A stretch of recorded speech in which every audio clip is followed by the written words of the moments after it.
हरिओम जी, राधे राधे। आप सब लोग कैसे हैं? स्वस्थ हो, सुखी रहो, यही मेरी प्रार्थना है। और यही मैं समझती हूँ कि आप सब लोग भी सुखी होंगे।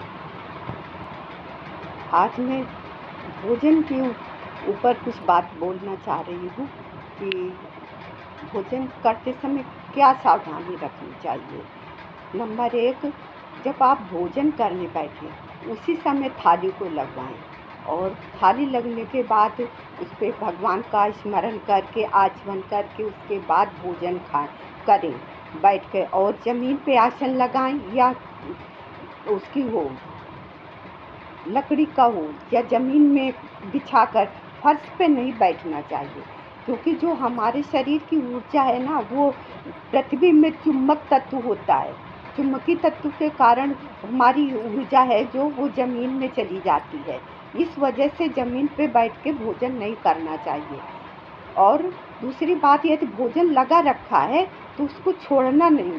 छोड़ देंगे तो उस पर किसी का और का अधिकार हो जाता है। और भोजन का अनादर होता है कि वो आपका इंतज़ार कर रहा है। प्रायः इंसान को ही भोजन का इंतज़ार करना पड़ता है, तो इसलिए भोजन को कभी इंतज़ार नहीं कराना चाहिए। नंबर 2, भोजन बिल्कुल प्रसन्न मनचित होकर, शांत होकर करना चाहिए और जितना ज़्यादा 50 उसको चबा सकें। वैसे तो बोला तो जाता है कि 32 बार एक और को चबाना चाहिए, तब हमारे वो लार्वा बनता है, बिल्कुल लिबलिबा सा। वो हमारे लीवर के लिए भोजन को पचाने का काम करता है। तो जितना ज़्यादा हम भोजन को चबा करके निगलेंगे तो हमारी आंतों को उतना जोर नहीं लगाना पड़ेगा पचाने के लिए और आसानी से हमारा भोजन पच जाएगा। और भोजन नियमित समय पर ही करना चाहिए। अब आपको भूख लगी है अभी और भोजन करेंगे बाद में तो पेट में गैस भर जाती है। या तो आप पानी पी लो यदि किसी काम में बिजी हो, और खाली पेट रहेंगे तो यदि भूख लगी है तो आपके पेट में गैस भर जाएगी और गैस भर जाने से आपको बहुत प्रॉब्लम होगी। और टाइम के बाद यदि भोजन करते हैं तो पचने में देर होगी, कब्जियत हो जाती, पेट फूलने लगता है।